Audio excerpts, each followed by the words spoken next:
Hoje o nosso assunto são as organelas. E para iniciar esse assunto, eu gostaria que vocês acompanhassem um esquema de uma célula. Observem o núcleo celular, o compartimento onde nós vamos encontrar o material genético da célula. O citoplasma, região onde nós vamos encontrar as organelas. Várias organelas estão aí no citoplasma. O citoplasma é a região que fica entre o núcleo, localizada entre o núcleo e a membrana plasmática. E a membrana plasmática envolvendo toda a região interna da célula. Então, vamos imaginar que a célula é uma grande fábrica. E a fábrica, ela tem diversos departamentos. E tem também o presidente da fábrica. O presidente, quer dizer, quem tem o comando da fábrica é o núcleo.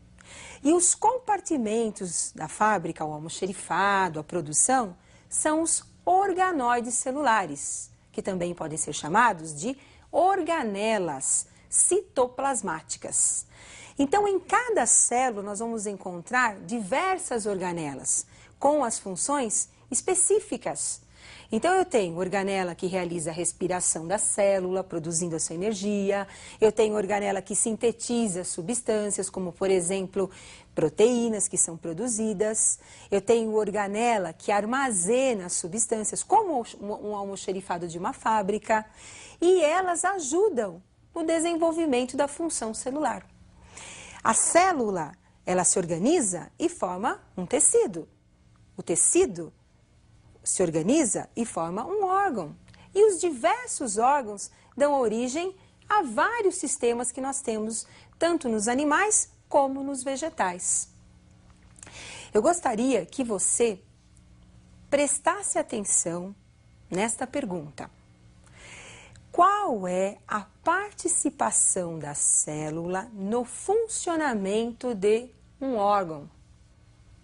Como é que a célula participa do funcionamento de um órgão? Vamos relembrar a estrutura celular. As três partes fundamentais da célula. Núcleo, onde nós vamos encontrar o material genético da célula, responsável pelo comando, pela organização celular. Citoplasma, região delimitada pela membrana e pelo núcleo. Citoplasma, nós encontramos as organelas responsáveis pelas diferentes funções que nós vamos estudar. Membrana, envoltório da célula, responsável pela proteção celular, responsável também pela permeabilidade seletiva, propriedade que controla a entrada e a saída das substâncias da célula. Então, as três partes fundamentais da célula, o núcleo, o citoplasma e a membrana, funcionam de forma conjunta para facilitar a função da célula. Agora, nós vamos conhecer as principais organelas. Mitocôndria. Observe uma foto da mitocôndria, organela responsável pela respiração celular. Todas as nossas atividades que necessitam de energia, necessitam da mitocôndria. Ela é o pulmão da célula, responsável pela produção da energia para o trabalho celular. Outra organela, retículo endoplasmático. Nós temos dois tipos de retículo endoplasmático, o liso e o rugoso. O retículo, ele transporta e armazena substâncias. As substâncias que são produzidas. No retículo endoplasmático rugoso, nós temos as proteínas, síntese proteica. E no retículo endoplasmático liso, nós temos aí a produção dos lipídios, que também são chamados de lípides. Complexo de Golgi é uma outra organela importante dentro da célula, responsável pelo armazenamento e secreção das substâncias que são produzidas no retículo endoplasmático. Então, o retículo transporta todas as substâncias que são produzidas no citoplasma? Não, nos ribossomos. Essas substâncias, como a proteína, produzida no retículo endoplasmático rugoso vai ser guardada, vai ser armazenada no complexo de Golgi. Proteínas que podem ser enzimas que vão ajudar na digestão. Uma proteína importante produzida no retículo endoplasmático rugoso é a insulina, um hormônio que ajuda no controle da taxa de glicose no sangue. Então, essa proteína é produzida numa organela de uma célula do pâncreas. Acompanhe as outras organelas.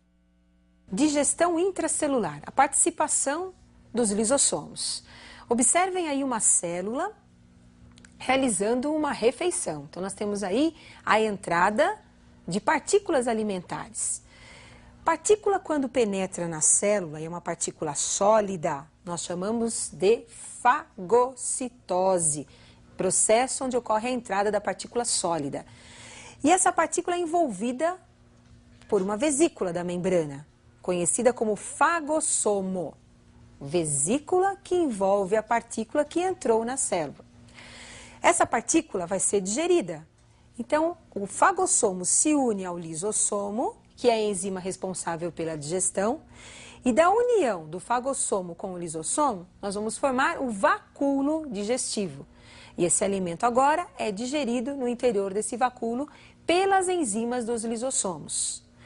Parte desse alimento é aproveitado pela célula e o resto vai ser eliminado através da plasmocitose, defecação celular. Então, é jogado para fora da célula aquilo que não é mais necessário à célula. Então, o lisossomo, ele tem um papel muito importante na digestão intracelular.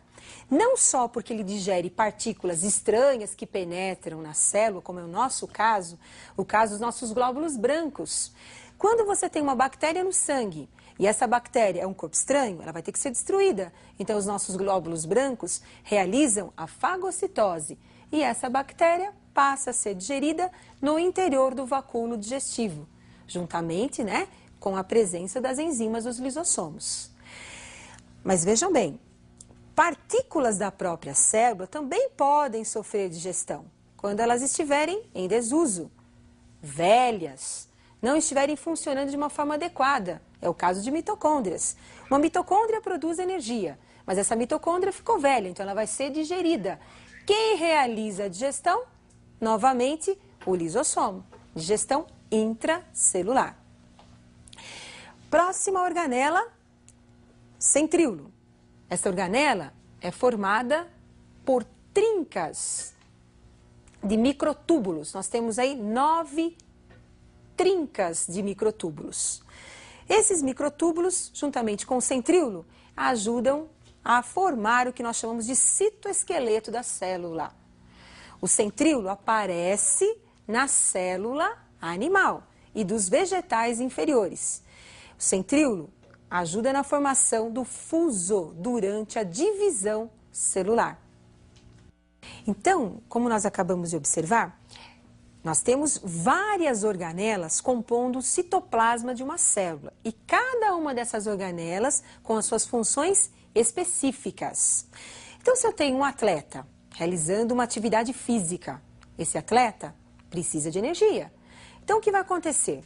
Ele vai buscar essa energia através do trabalho celular. Então, os músculos começam a passar por um processo de contração para buscar essa energia necessária para o trabalho muscular. Essa energia, ela vem da onde? Das mitocôndrias.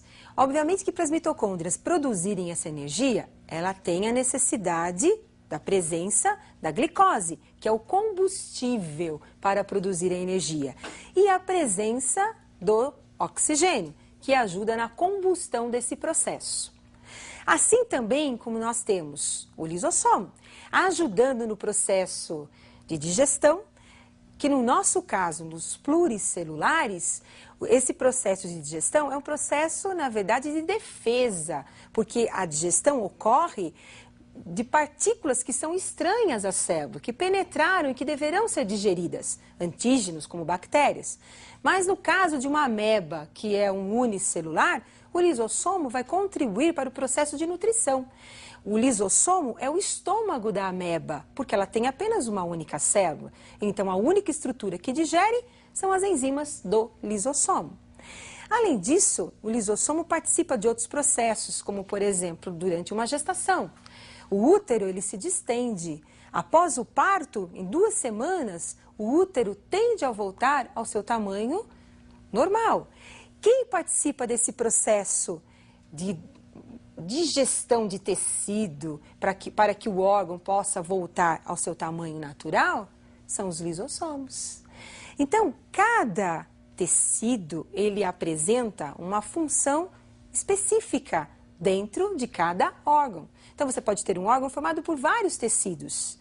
E esses tecidos, que são formados pelas células, elas vão apresentar funções que vão auxiliar a função desse órgão. Agora, tem uma questão que é muito importante para o vestibular, que é a questão da digestão intracelular. E eu gostaria de comentar com vocês alguns detalhes que são importantes para o vestibular. Observem agora a digestão de uma célula. Observem novamente a entrada de uma partícula alimentar. Partícula sólida entrando, formando aí o fagossomo. Lisossomo, vesícula que contém enzimas. O lisossomo é formado a partir do complexo de Golgi. Observem aí, complexo de Golgi formando a vesícula, lisossomo, contendo no seu interior as enzimas que vão auxiliar no processo de digestão. O fagossomo se une ao lisossomo, formando aí o vacúolo digestivo. Então, nós teremos aí a digestão da partícula alimentar. Os resíduos são eliminados e aquilo que é importante para a célula fica no interior da célula. Então, para concluirmos a nossa aula, não podemos esquecer de que existem vários tipos de células. No seu interior nós temos várias organelas. Essas organelas, elas ajudam no funcionamento da célula para melhorar o seu trabalho. E quando a célula melhora o seu trabalho, ela melhora também o trabalho dos tecidos, o trabalho do órgão, do sistema e do organismo como um todo. Então, para responder aquela pergunta, qual a participação da célula no funcionamento de um órgão? Você agora já tem a resposta. A célula participa diretamente no funcionamento do órgão porque ela ajuda na sua formação. O órgão é formado pelos tecidos, os tecidos são formados por células e se todas as células estiverem trabalhando de forma harmônica, esse órgão vai ter um bom funcionamento. Mas pode acontecer desse órgão apresentar uma célula defeituosa, uma célula que tem no seu núcleo, no comando celular, um problema de síntese de erros de proteínas. Vamos imaginar o pâncreas. O pâncreas é um órgão que produz a insulina. Se nós encontrarmos um tumor nas células do pâncreas, nós vamos encontrar uma deficiência de produção de insulina. Essa deficiência de insulina vai levar ao mau funcionamento do pâncreas e vai provocar o descontrole na taxa de glicose do sangue de uma pessoa. Então, se você tem um descontrole no funcionamento celular, você descontrola o órgão. E o órgão vai descontrolar quase que todo o organismo. Então, não podemos esquecer que a célula ela é muito importante para todos os seres vivos. E eu aguardo vocês para a nossa próxima aula.